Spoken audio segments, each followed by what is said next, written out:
Have you ever wondered how a simple laugh can destroy an entire life?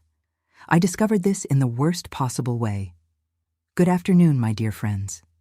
My name is Elaine Thompson Miller.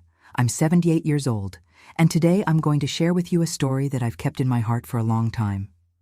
Before I begin, I'd like to ask those of you watching to give me a little support and hit the like button. If you're not already subscribed to the channel, please subscribe so you don't miss any stories like this one, and tell me in the comments where you're watching from. I'm always curious to know who's on the other side.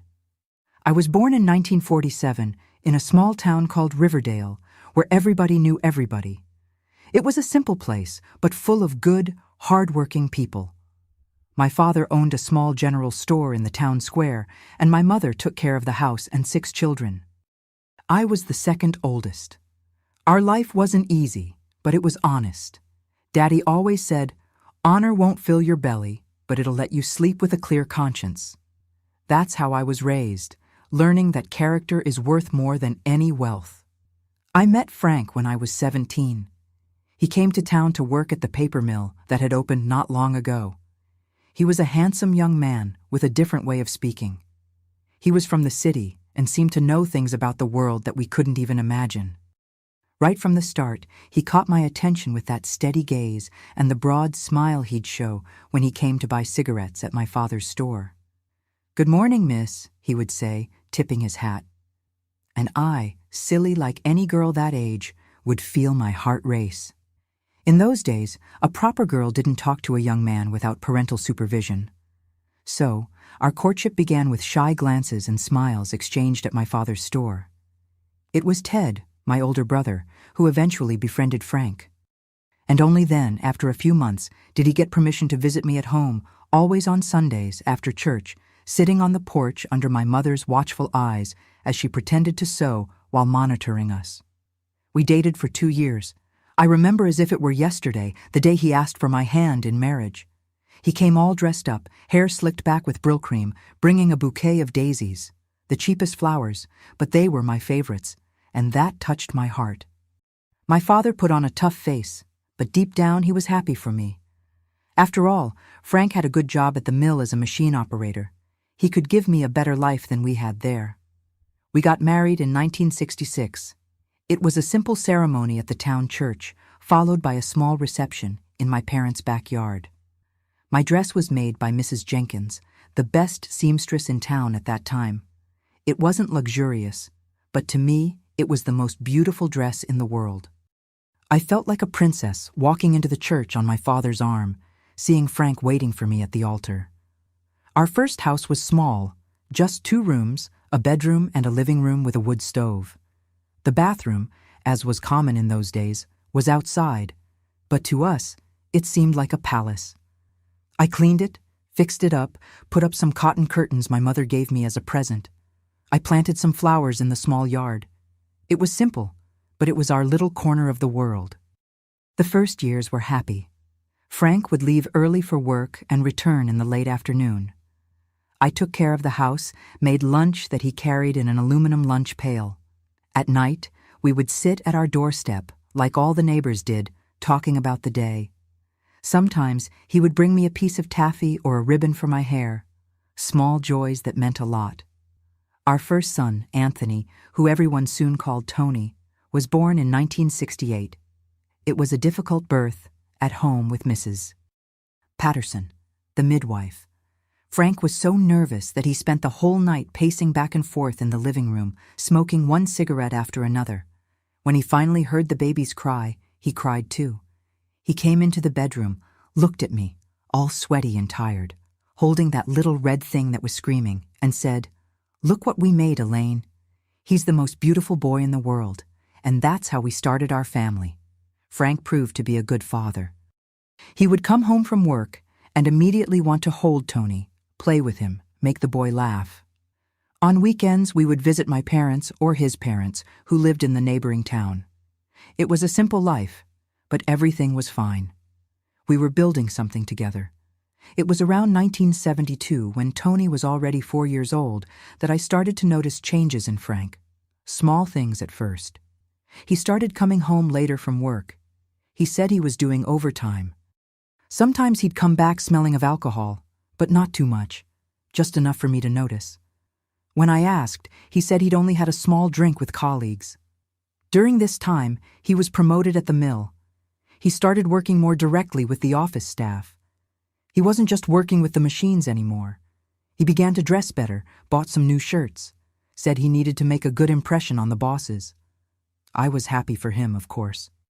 It was an opportunity for us to improve our lives. With the better salary, we managed to buy some new furniture. A real double bed to replace the mattress we had on the floor. A refrigerator, something many neighbors still didn't have. I remember the joy of making popsicles for Tony in the summer. Simple things that seemed luxurious to us.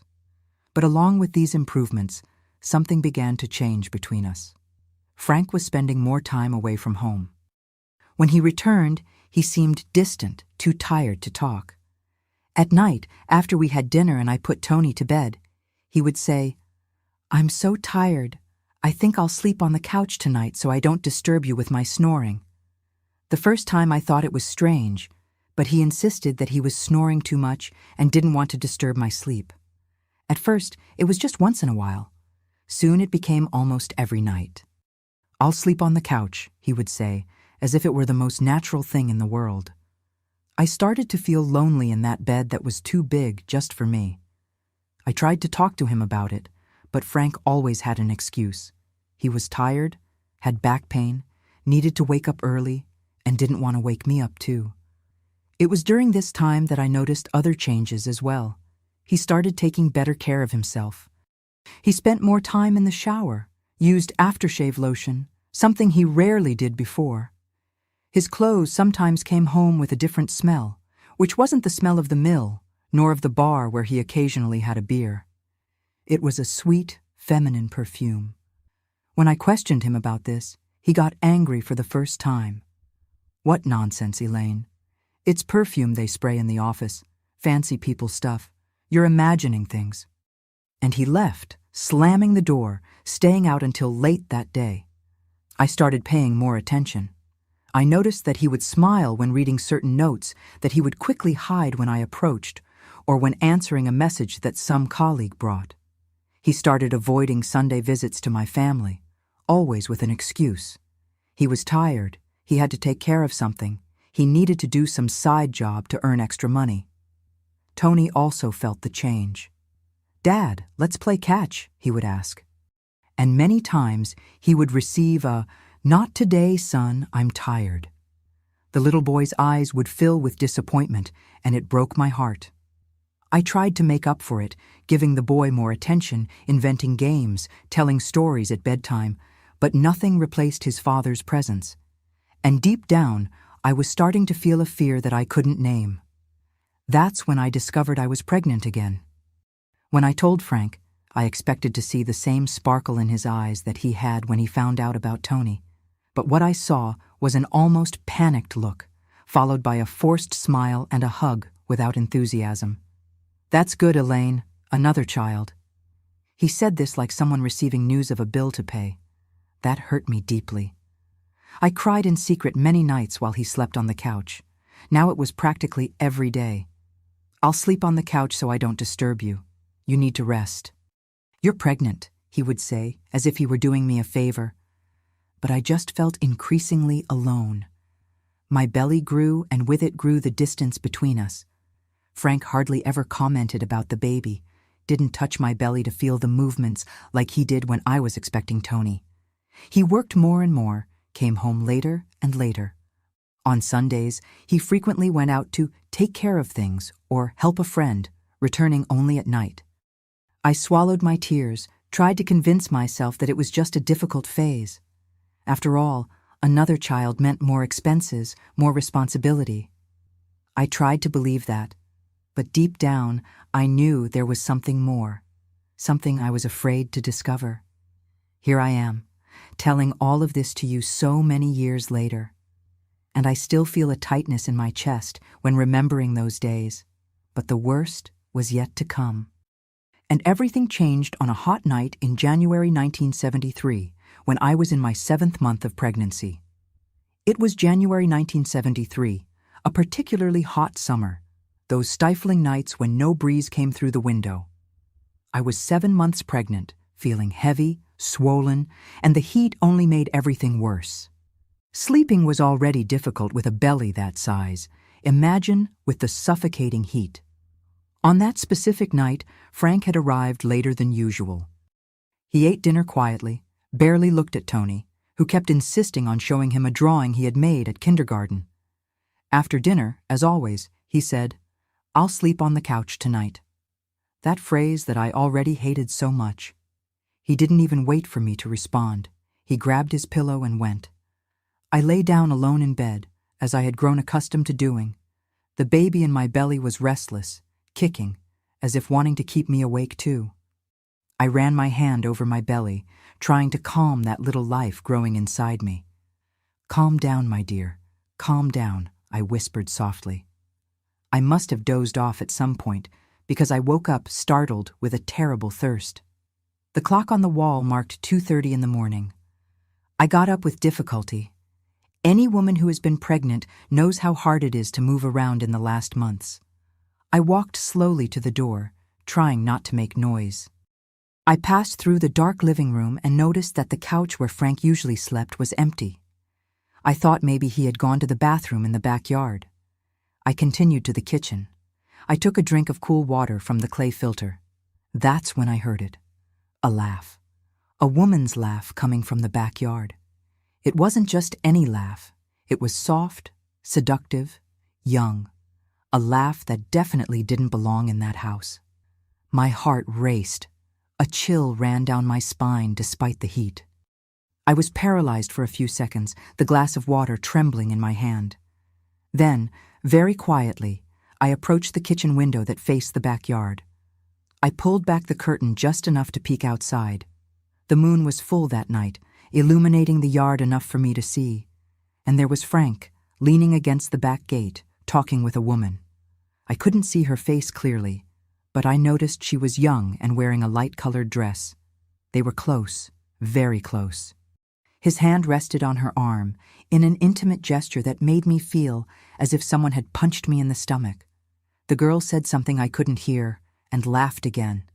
That same laugh that had awakened me. Frank smiled in a way he hadn't smiled at me for a long time, a genuine smile, full of life. Then he took something from his pocket, a small package, and gave it to her. The girl opened it, exclaimed something that seemed to be joy, and leaned in to kiss him on the cheek, very close to the mouth. I backed away from the window, feeling my world crumble. The suspicions I had been trying to push away for months were confirmed there before my eyes. The thirst was gone, but a terrible nausea took its place. I stumbled back to the bedroom, closed the door without making a sound, and collapsed on the bed. I cried silently, with my face buried in the pillow to muffle the sobs. The baby in my belly stirred, as if feeling my anguish. I ran my hand over my belly, trying to calm him and myself. "Everything will be all right," I lied, not knowing if I would ever believe those words.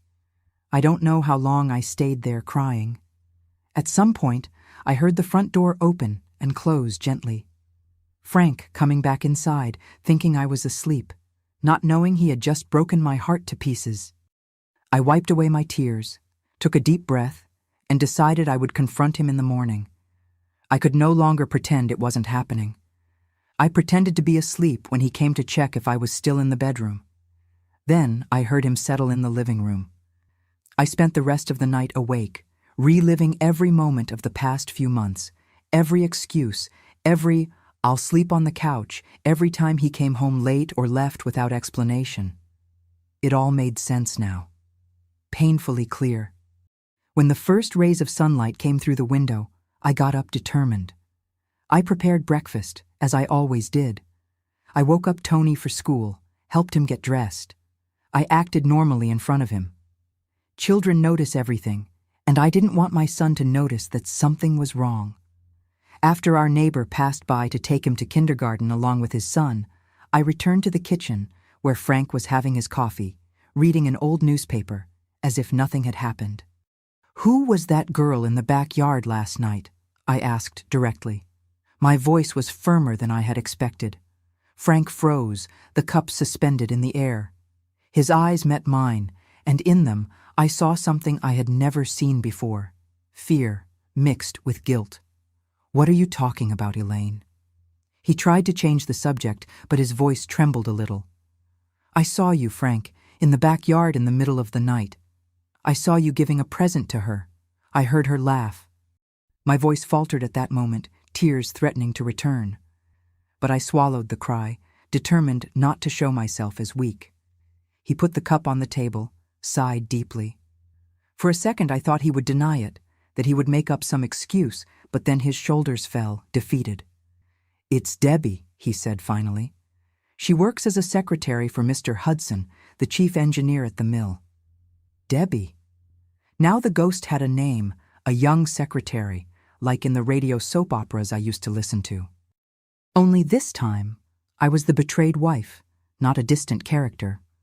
"How long?" I asked, feeling a knot in my throat. He hesitated. "A few months." "Is that why you've been sleeping on the couch, so you can go out and meet her when I'm asleep?" Frank didn't answer, but his silence was answer enough. I collapsed into a chair, feeling the weight of it all. 7 years of marriage, 1 child, another on the way, and he was throwing it all away because of a young girl from the office. "What did you give her last night?" I asked, remembering the small package. He hesitated again. "A small brooch. It wasn't expensive." But I knew that was a lie. We had difficulty paying the bills at the end of the month, but he had money to buy presents for his mistress. I thought about the times I had to economize at the grocery store, the clothes I mended for Tony, while he spent our hard-earned money on her. "Are you in love with her?" The question I most feared asking. He looked away, and at that moment, I knew the answer before he even spoke. "It happened, Elaine. I didn't plan it, but yes, I care for her." Each word was like a stab. I remembered our wedding, how he had sworn to love and respect me forever before God and everyone, how we had dreamed together about our family, our little house, our future, and now it all crumbled before my eyes. "And the baby? And Tony?" I asked, my hand instinctively over my belly. "I don't know, Elaine. I don't know what to do. I didn't want you to find out this way." "How did you want me to find out then, or did you intend to deceive me forever?" Anger was beginning to replace the initial sadness. He didn't respond. We sat there in silence, like 2 strangers. The man in front of me no longer seemed like the boy I fell in love with, the one who made me feel special, who promised that we would build a life together. He was a stranger, someone I no longer recognized. "Are you going to end it with her?" I asked, finally, a last thread of hope still clinging to my heart. He hesitated. "I don't know if I can, Elaine." And there, in that hesitation, I had my answer. He would not choose our family. He would not choose me. He chose that girl with her easy laugh and youth that I no longer had. I stood up, my legs trembling, and left the kitchen without saying anything more. What more was there to say? He had made his choice, and it wasn't me, nor our children. It was that young girl with the easy laugh and youth that I no longer had. The following weeks were a blur of pain and confusion. Frank continued at home, sleeping on the couch, going out more and more. I, in my wounded pride, didn't tell anyone, not even my mother or my sisters. I was ashamed. In those days, a betrayed woman carried a mark as if it were her fault that her husband looked for another. I began to prepare for the worst. If he was going to leave me, I needed to have a way to support myself and my children. That's when I sought out Mrs. Jenkins, the seamstress who had made my wedding dress. I always had a good hand for sewing, but I never thought of making it a profession. I asked her to teach me more, to let me help in her workshop during the hours when Tony was at school. Mrs. Jenkins, an elderly widow who had no children, welcomed me with kindness. Perhaps she sensed my desperation behind the request. She taught me how to make patterns, to sew different types of fabric, to make finer finishes. I learned quickly. My hands seemed to know what to do, as if sewing were a dormant talent within me. Meanwhile, my belly was growing.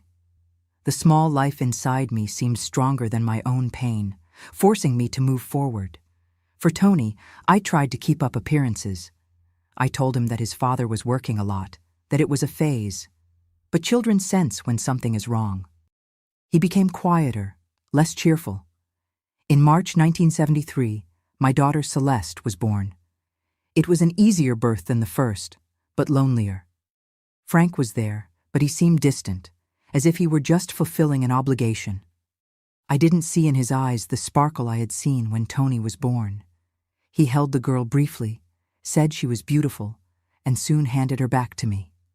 Those first days with a newborn are always difficult. Sleepless nights, recovery from childbirth, breastfeeding.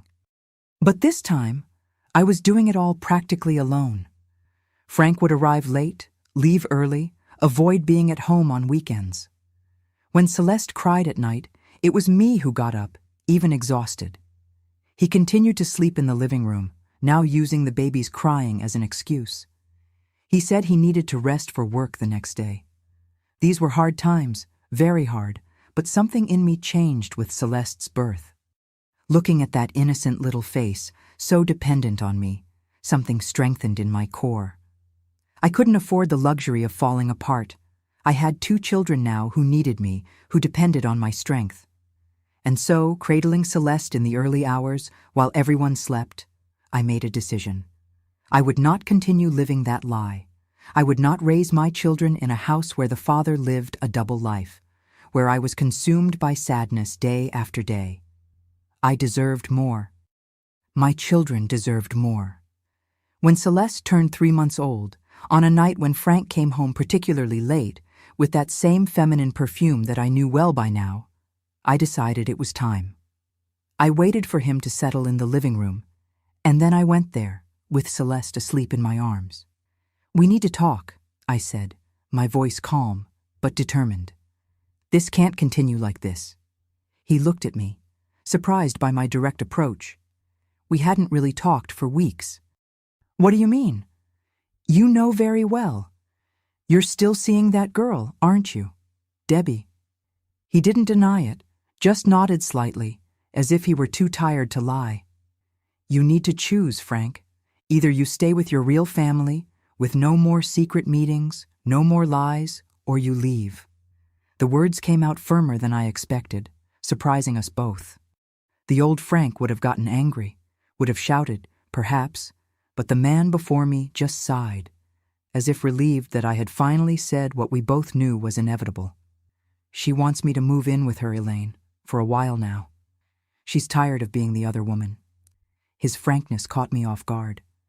I expected more denial, more excuses, but there was the raw truth, finally. "And what do you want?" I asked, though I already knew the answer. He hesitated, looked at Celeste sleeping in my arms, and for a second I saw a flicker of something, remorse perhaps, in his eyes. "I didn't want to hurt you, or the children." "But you did," I replied, surprising myself with the lack of tears. It seemed I had already cried all I could. "And you will continue to hurt us if you stay here pretending we're a family while your heart is somewhere else." He didn't respond. He just sat there, on the edge of the couch, where he had been sleeping for months, looking at his own hands. "I'm going to my parents' house tomorrow," I declared. "I'm taking the children with me." He raised his head, surprised. "Are you going to tell them about us?" The shame in his voice was palpable. He was concerned with what others would think of him, with his reputation in the small town where everyone knew each other. "I'm going to tell the truth," I replied simply. "That it didn't work out, that you chose another path." I returned to the bedroom, leaving him there with his thoughts. I lay down with Celeste beside me, in the improvised cradle, and, for the first time in months, I felt a strange peace. The decision was made. The future was uncertain, scary even, but at least I would no longer live in a lie. And so, my dear friends, as little Celeste slept innocently, I closed my eyes, not knowing exactly what awaited me, but certain that the laugh I heard on that hot January night had changed my destiny forever. The next morning, I woke up before dawn. My eyes burned, but my heart was lighter, as if a weight had been lifted from my shoulders. The decision was made. I packed some of my and the children's clothes in an old cardboard suitcase that we kept under the bed. There wasn't much to take. A few pieces of clothing, Celeste's diapers, the one-eyed teddy bear that Tony couldn't sleep without. When Frank left for work, he avoided looking me in the eyes.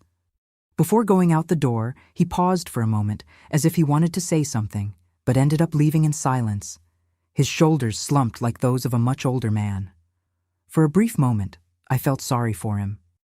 Then, I remembered her laugh, the perfume on his clothes, the nights I spent alone, and pity just transformed into determination. I waited until the time when our neighbor would pass by to take Tony to kindergarten. When he arrived, I explained that I would take my son myself that day. I put Celeste in the improvised stroller that my father had made with wood scraps. I took Tony by the hand, and we left. "Where are we going, Mom?" asked my son, always observant.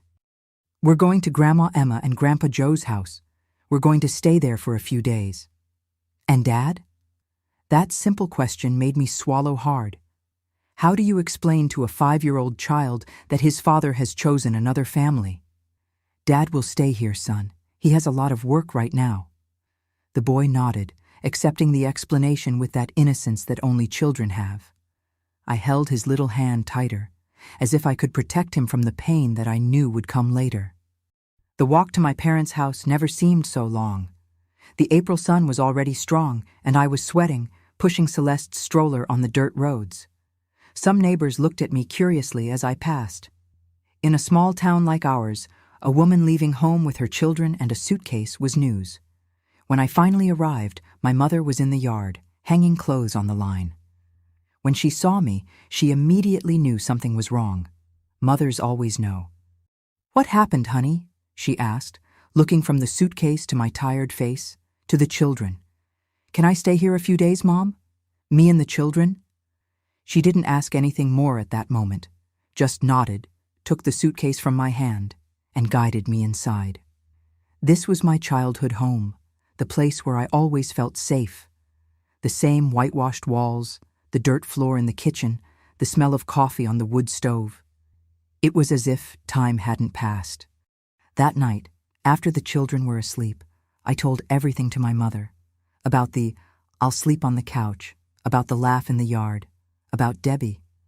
I told her through tears that I had decided to leave Frank, that I couldn't live that way anymore, pretending everything was fine while my marriage was falling apart. My mother listened to everything in silence, her lips pressed into a thin line. When I finished, she held my hands in hers. Calloused hands from so much work, but which always brought comfort. "You did what you had to do, daughter.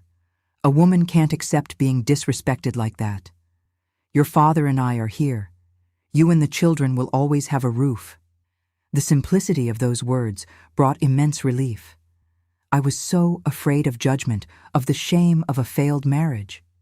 In those days, a separated woman was viewed differently, as if carrying a stain. But there, in that simple kitchen, under the dim light of a lantern, my mother showed me that family love was stronger than any social convention. The following days were about adaptation.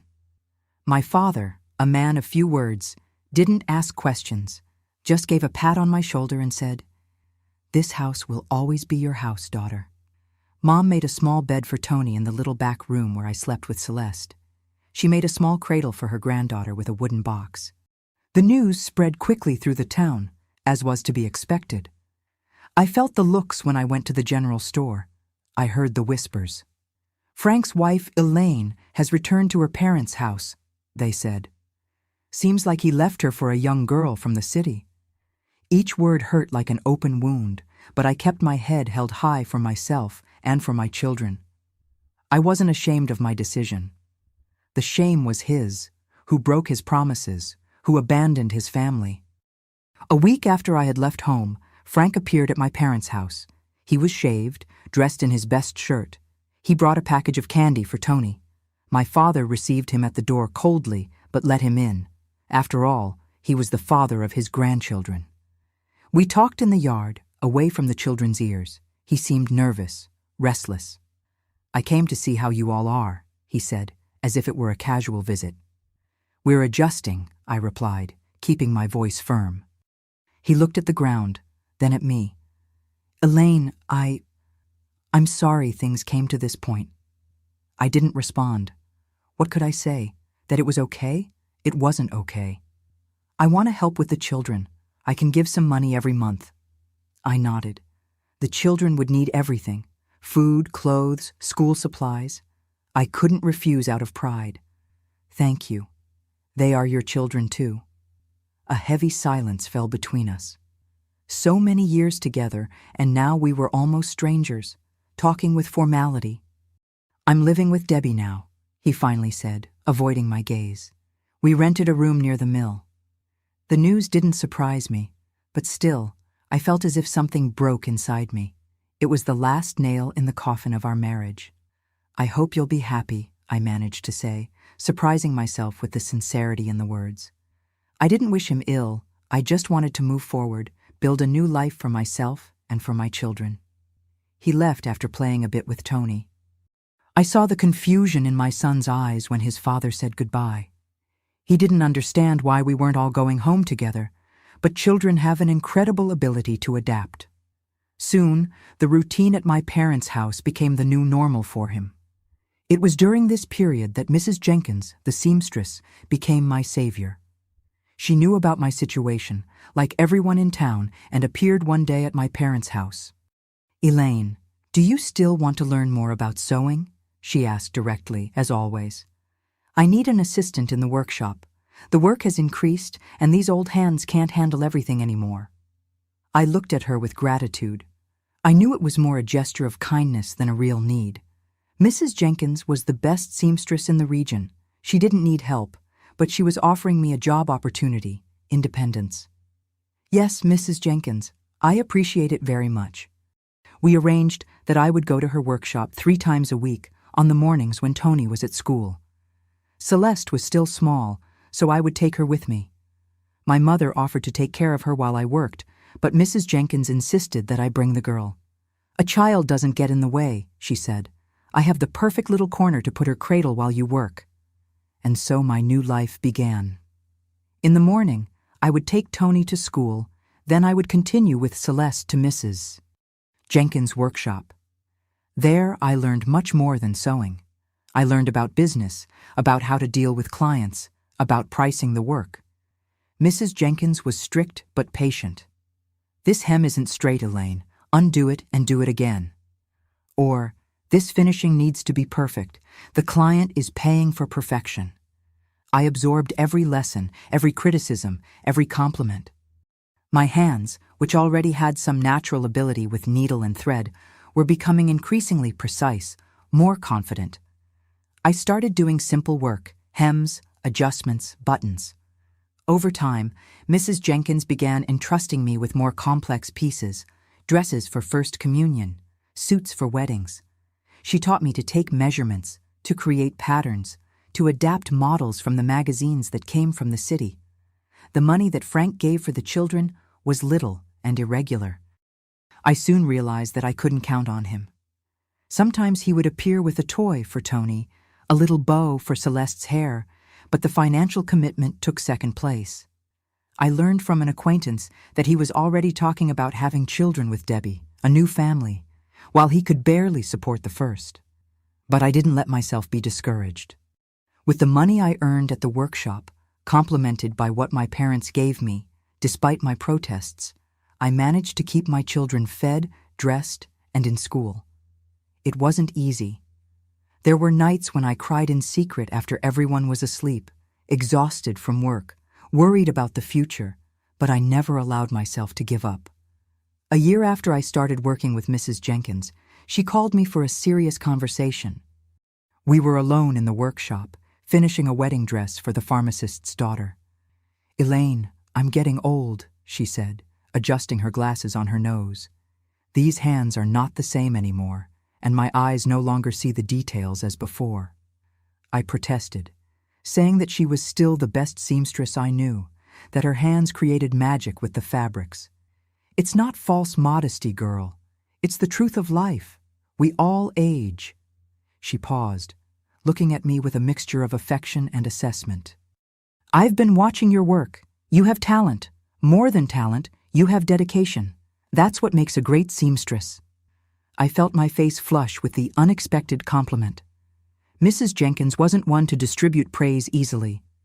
"I'm thinking about retiring, not now, but soon, and I would like you to take over the workshop when I'm gone." I was speechless. That small workshop on Main Street was more than a workplace, it was an institution. All the brides in the region, the debutantes, the bridesmaids, came to Mrs. Jenkins for their special dresses. It was a huge responsibility. "Mrs. Jenkins, I don't know if I'm ready for that." She smiled, that wise smile of someone who has seen a lot of life. "Nobody is ever ready, Elaine. We only discover we can do something after we do it. Wasn't it like that when you left home with 2 small children? You weren't ready, but you did what needed to be done." She was right. Life rarely asks us if we're ready for its challenges. It just puts them in our path, and it's up to us to face them or run away. "I'll think about this as a plan for the future," continued Mrs. Jenkins. "Meanwhile, I want you to start taking on more responsibilities here, attending to clients alone, making estimates, deciding on deadlines. I need to know that you can handle everything before passing the baton." That night, I returned to my parents' house, with my head buzzing with ideas. Celeste, now almost 2 years old, was asleep in my arms. Tony walked beside me, telling me about his day at school. I looked at my children, and for the first time since I left home, I felt a glimpse of a better future. That same week, we began to implement the changes in the workshop. Mrs. Jenkins introduced me to her oldest clients as her successor in training. Some looked at me with suspicion. After all, I was Elaine, who was left by her husband. But gradually, my work spoke for itself. Clients began to ask specifically for me for certain jobs. I remember one dress in particular that marked this transition. It was for the mayor's daughter who was getting married at the end of the year. A satin and lace dress with a long train inspired by a model she saw in an imported magazine. Mrs. Jenkins left me responsible for the project from start to finish. I worked on that dress like I had never worked on anything in my life. Nights awake, drawing, adapting the pattern, choosing materials. Each stitch, each detail had to be perfect. It was more than a dress. It was my declaration of competence, my proof that I could be more than the abandoned wife. When the bride came for the final fitting, the dress fit like a glove. She twirled in front of the mirror, emotional, while her mother cried with emotion beside her. Mrs. Jenkins observed from afar, a proud smile on her face. At that moment, I felt that I had found my place, my purpose. "It's the most beautiful dress I've ever seen," said the future bride, hugging me.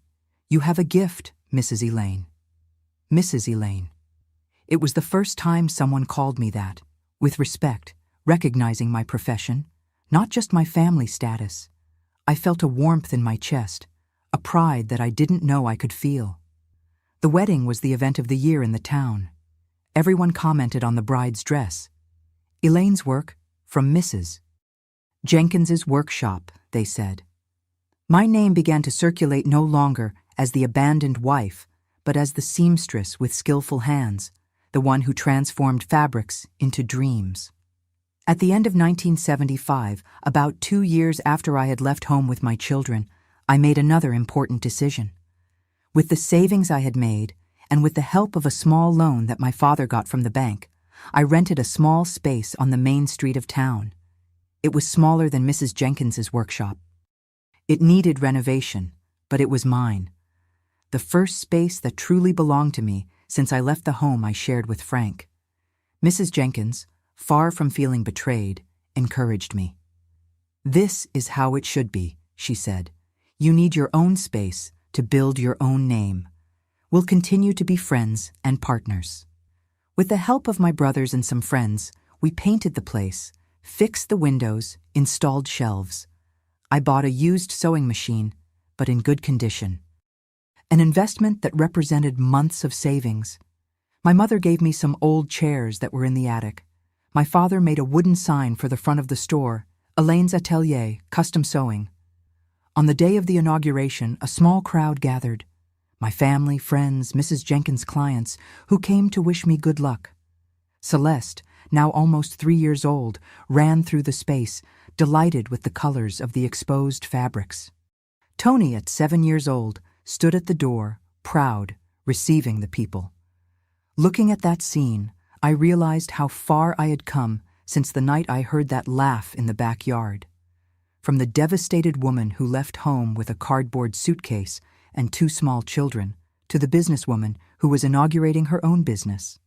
It hadn't been easy. There had been days of despair, nights of crying, moments when I thought I wouldn't make it. But there I was, proving to myself and to the world that I was capable. And just think, my dear friends, it all started with a laugh in the backyard and an "I'll sleep on the couch" that was repeated for many nights. Life has these things. What seems like a tragedy at the moment can be the beginning of a journey that takes us exactly where we were meant to be. The following years were of constant growth, both for my small business and for my children. My atelier quickly became known beyond the borders of our town. Ladies from neighboring towns began to come, sometimes traveling hours just to order a special dress or an outfit for an important occasion. I fondly remember how in 1978 I needed to hire my first assistant. Nancy was a young woman, newly married, with agile hands and attentive eyes. "I want to learn everything you can teach me, Mrs. Elaine," she told me on the first day. I smiled at hearing the Mrs. It still sounded strange to me, although I was already 31 years old and respected in the community. Teaching Nancy made me realize how much I myself had learned. Knowledge that I absorbed from Mrs. Jenkins, techniques I developed on my own, tricks I discovered after hours of work. It was gratifying to pass this knowledge on, to see another woman grow professionally. My atelier was no longer just a workplace, it had become a small meeting point. Clients would come for clothing fittings and end up staying for coffee, exchanging stories, sharing news. There, among fabrics and threads, a small community of women who supported each other was created. At home, things were also evolving. With the money from the atelier, I managed to rent a modest but comfortable little house near Tony's school. It was an immense joy to have our own roof again, to decorate the children's rooms the way they wanted, to plant my own flowers in the garden. Tony was growing fast, already almost 12 years old in 1980, becoming a studious and responsible boy. Celeste, at 7 years old, was pure energy and curiosity. Their relationship with their father continued, albeit sporadic. Frank would show up on birthdays, bring presents at Christmas, occasionally take them for an outing, but these visits were increasingly rare, especially after he had another child with Debbie. This was a difficult time for Tony. I remember him coming back from a meeting with his father, eyes downcast, with a sad expression. "What's wrong, son?" I asked, concerned. "Dad said I have a little brother now. He seems so happy with the new baby." I swallowed hard, feeling that old pain resurface. Not for me, but for my son, who felt as if he was being replaced. "Your father loves you, Tony. A new baby doesn't change that. It's like when Celeste was born. My love for you didn't decrease, it just grew to include her, too." He nodded, trying to understand with his childish mind something that many adults have difficulty processing. That night, as I watched him sleep, I promised myself that I would do everything so that my children would never feel less important or less loved. I continued investing in my business. In 1982, I managed to buy an electric sewing machine, a luxury at the time. Clients were impressed with the speed and precision of the work. In the same year, we expanded the atelier, renting the property next door to create an exclusive space for fittings and another for production. It was also at this time that I started offering sewing courses to other women. Many came asking, wanting to learn to make clothes for the family or even to start their own business. On Saturday afternoons, the atelier transformed into a small school. Seeing those women, some young, others already with grown children, learning a skill that could change their lives as it changed mine, brought an indescribable satisfaction. Mrs. Jenkins, now quite elderly, would occasionally come to visit the atelier. She would sit in a corner, observing everything with proud eyes. "You've gone beyond what I could have imagined, Elaine," she told me once. "You've transformed a trade into a true movement." Her words deeply moved me. In a way, it was true. The atelier had become more than a business. It was a place where women found independence, respect, and community. In 1984, I received the news of Mrs. Jenkins's passing. I cried as if I had lost a second mother. In many ways, she was exactly that. The woman who extended her hand to me when I needed it most, who believed in me when I myself doubted my ability. At the funeral, many women came to hug me, saying how Mrs. Jenkins always spoke of me with pride, how she considered me her greatest achievement. It was in this same year, on a rainy afternoon in May, that the past came knocking at my door in a way I would never have expected. I was at the atelier finishing a graduation dress when Nancy informed me that there was a man wanting to talk to me. "He looks down, Mrs. Elaine. He said he's an old acquaintance." As I raised my eyes from my work, I saw Frank standing at the door of the atelier. But it wasn't the Frank I remembered, the handsome and confident man I knew, nor even the distant husband of the last times together. It was a prematurely aged man, thin, with deep dark circles and clothes that seemed too big for his body. "Elaine," he said, his voice low, almost a whisper. "Can I talk to you?" For a moment I was paralyzed. I hadn't seen him up close for almost 2 years, since Tony's 11th birthday. Our interactions had been limited to brief encounters when he came to pick up or drop off the children, increasingly rare. "Of course," I finally replied. "Let's go to the back. We can talk better there." I led him to a small room at the back of the atelier, where I usually held meetings with suppliers or special clients. Nancy brought us coffee, looking curiously at this man she didn't know, but who clearly had some history with me. "What can I do for you, Frank?" I asked when we were alone. He held the coffee cup with trembling hands. I noticed his fingers were yellowed from cigarettes, and there was an unnatural paleness to his face. "I wanted to see how you are," he said, looking around the room, admiring the expensive fabrics, the framed photographs of brides wearing my creations. "You did it, didn't you? Built all this on your own." There was a mixture of admiration and sadness in his voice that caught me off guard.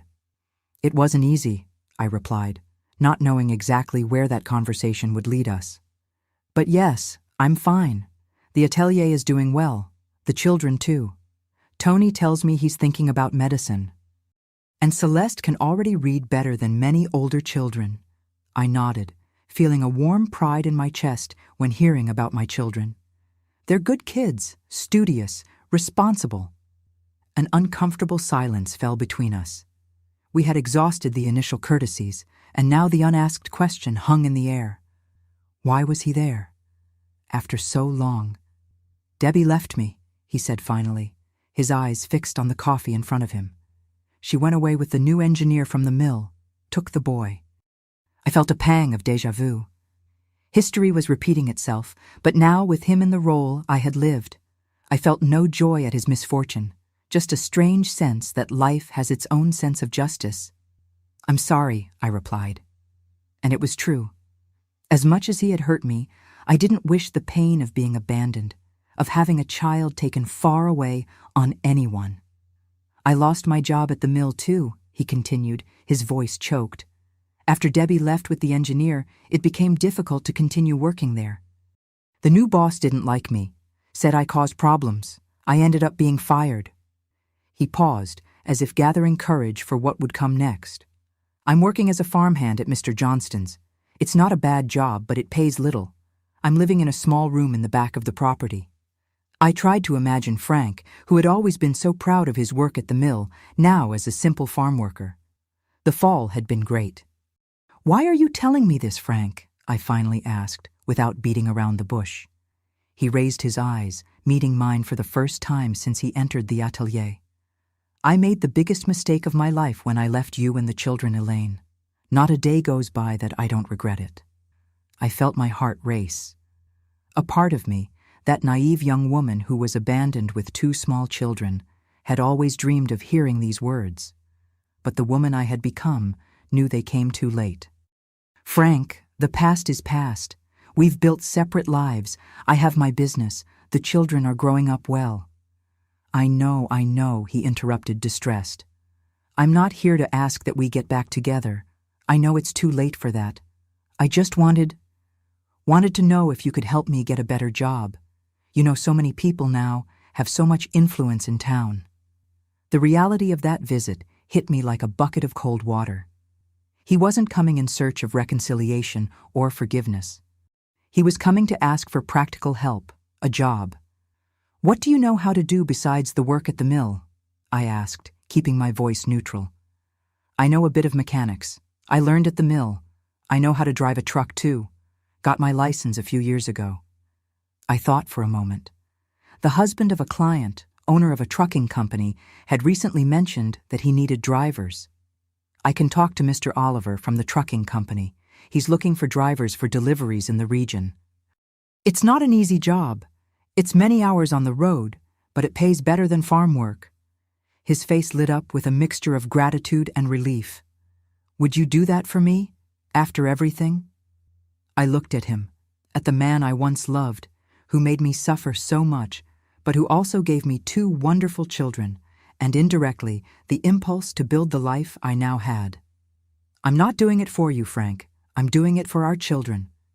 They deserve a father who can help them when they need it, who contributes to their education. And if for that you need a better job, then I'll do what I can." He nodded, understanding.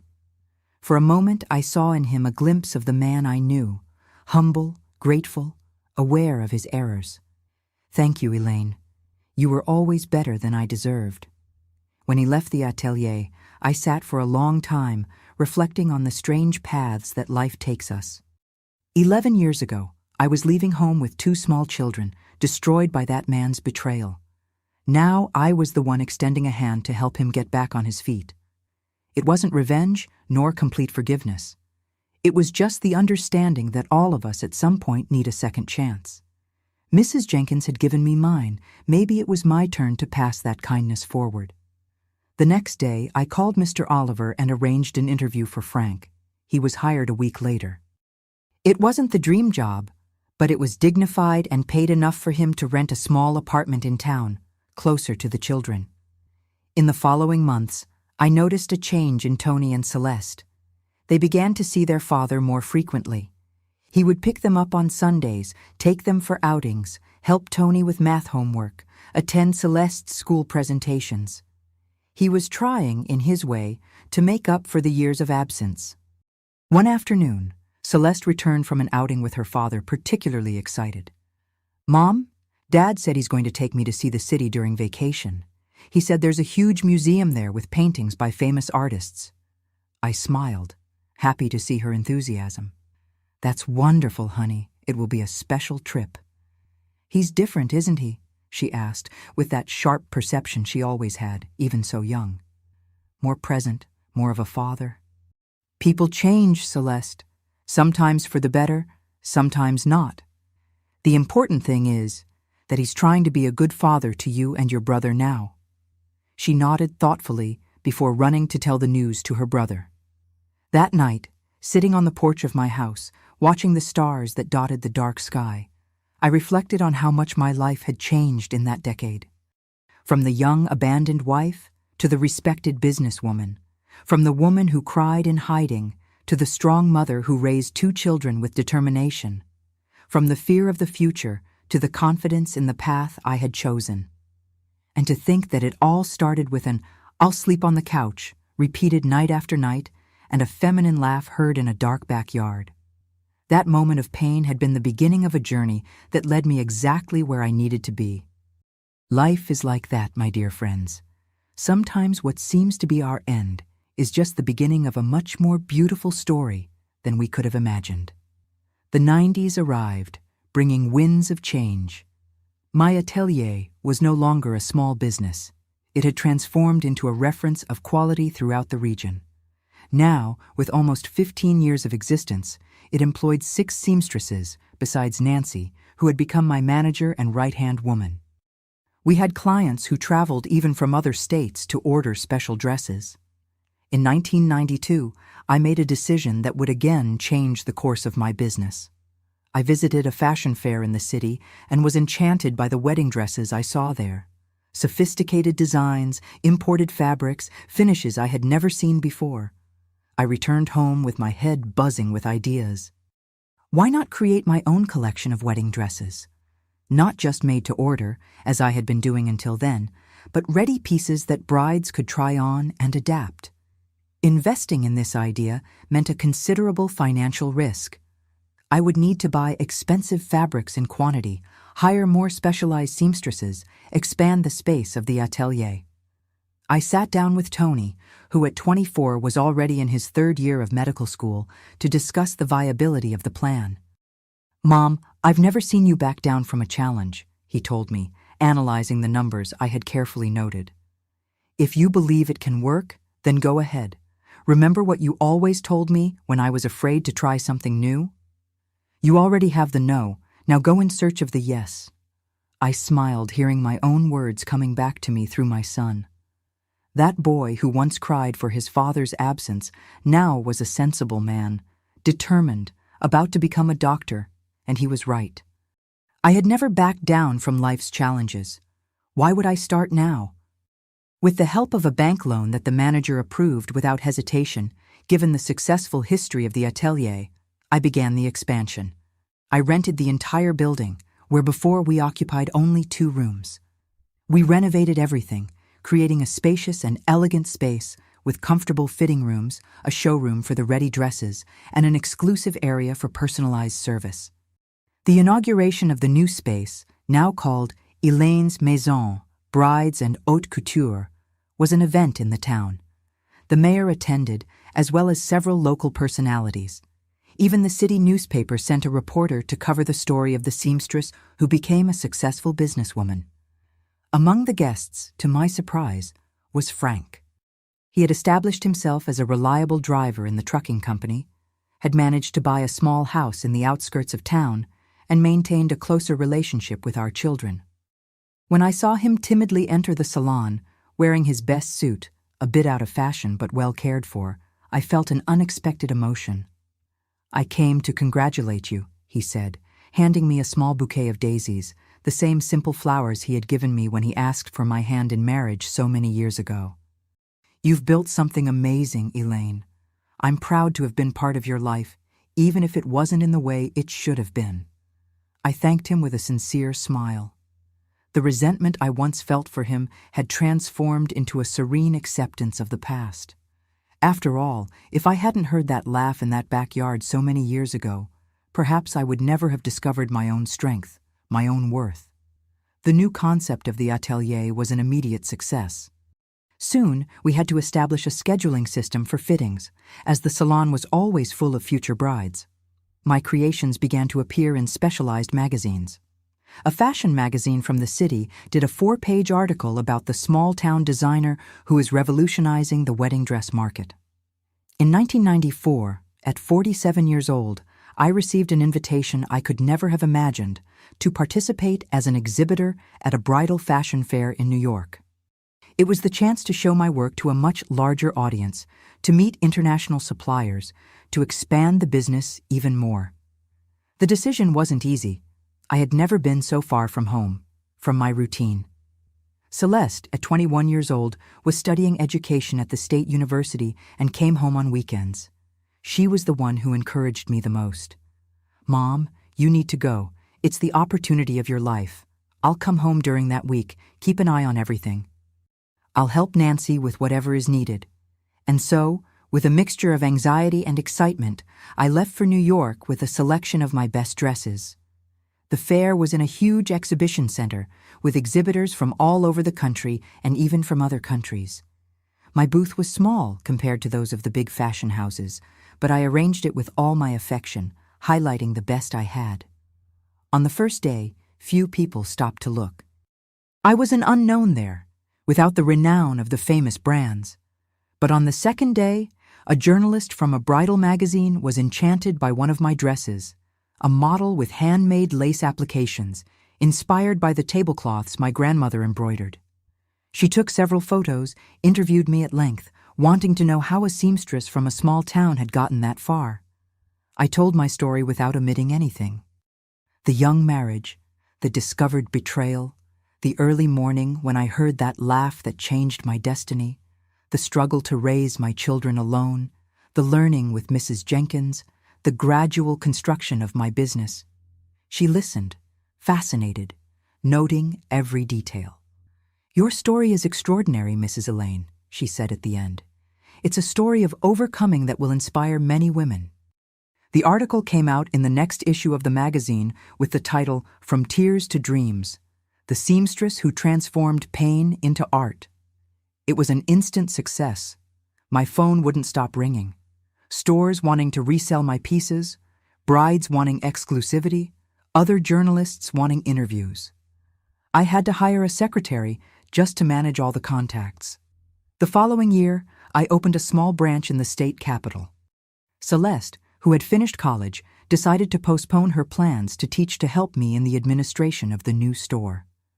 "I want to learn the business with you, Mom," she told me. "I want to continue your legacy." Those words filled me with pride. Seeing my daughter, who grew up watching me work tirelessly, now wanting to follow in my footsteps, was one of the greatest rewards I could receive. Tony graduated in medicine in 1996, specializing in pediatrics. He decided to return to our town instead of staying in the city, as many colleagues did. "I want to care for the children here, Mom. Many have never seen a pediatrician in their lives." His office, opened with my financial help, soon became a reference in the region. He attended many patients for free, especially those who came from the poorer rural areas. In 1998, at 51 years old, I received news that would once again change the course of my life. Frank had suffered a stroke while driving. Luckily, he was parked at the time, waiting to make a delivery. He was quickly helped and taken to the hospital, where Tony, as the town's doctor, ended up taking care of him. "He will survive, Mom," my son told me on the phone, "but he will be left with some sequelae. Partial paralysis on the left side, difficulty speaking. He will need care." Frank had no one.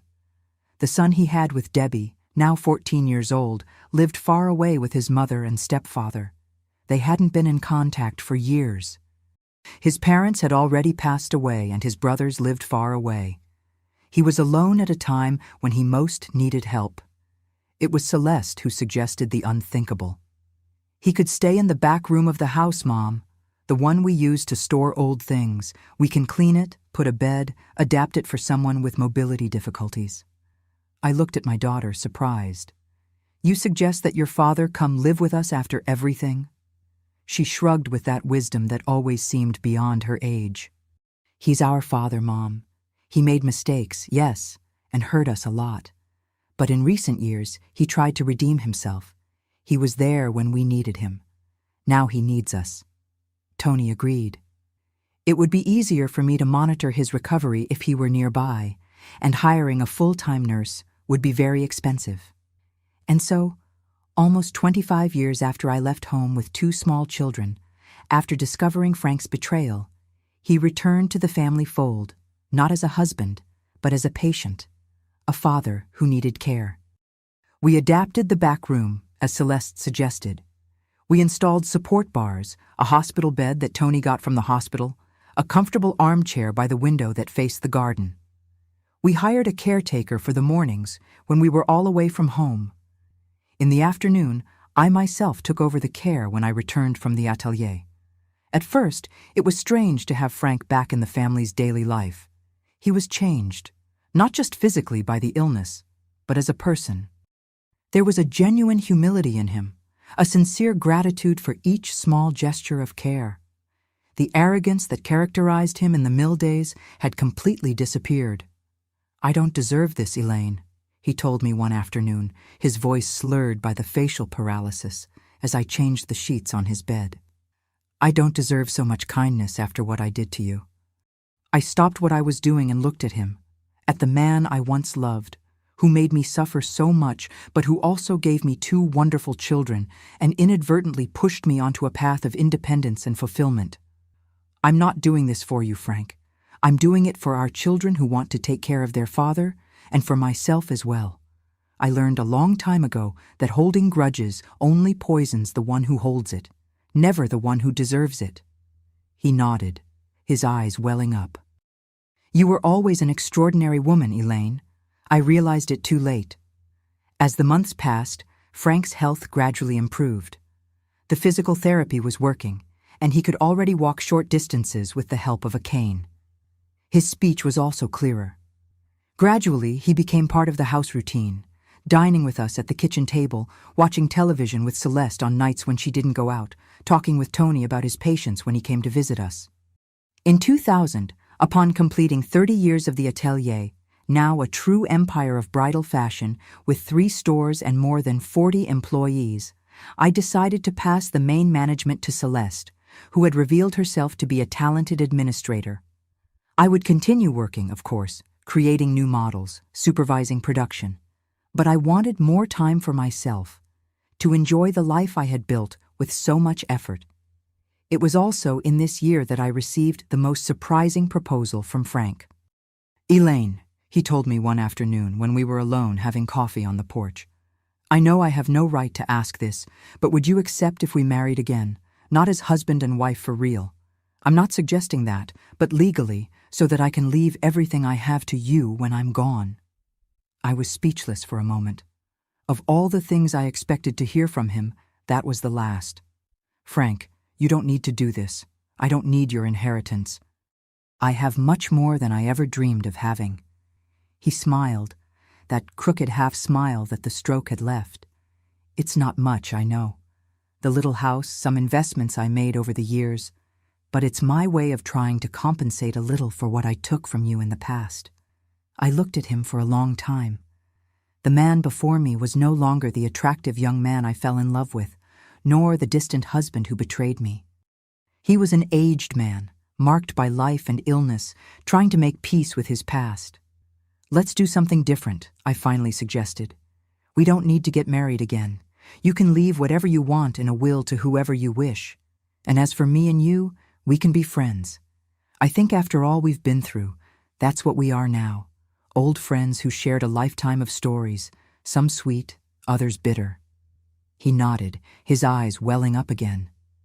"Thank you, Elaine, for everything." In the years that followed, I found a peace that I never imagined possible. My business prospered in Celeste's competent hands. Tony had married a doctor he met in college, and they gave me 2 adorable grandchildren. Frank, although still with limitations, had become a constant and comforting presence in our house, helping as he could, telling stories to the grandchildren, advising Celeste on business based on his experience.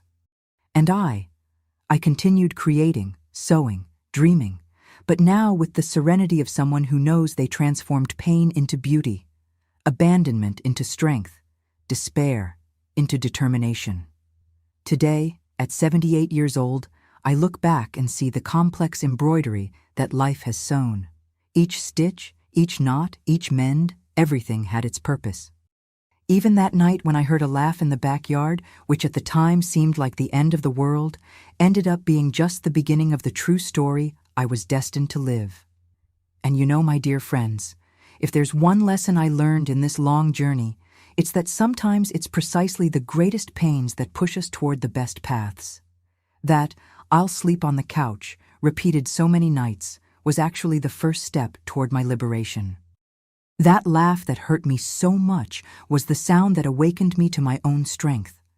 Life is like that, an intricate embroidery, where even the darkest stitches have their function, creating contrasts that make the final design even more beautiful and meaningful. And that's why I'm here today sharing my story with you, so that you know that no matter how much life seems to fall apart at one moment, it may just be making space for something much greater and more beautiful to be built. Thank you for listening to me until here. If you liked my story, don't forget to leave your like and subscribe to the channel so you don't miss other stories like this one.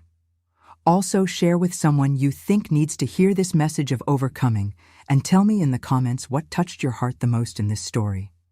I love reading what you write. Until next time, my dear friends.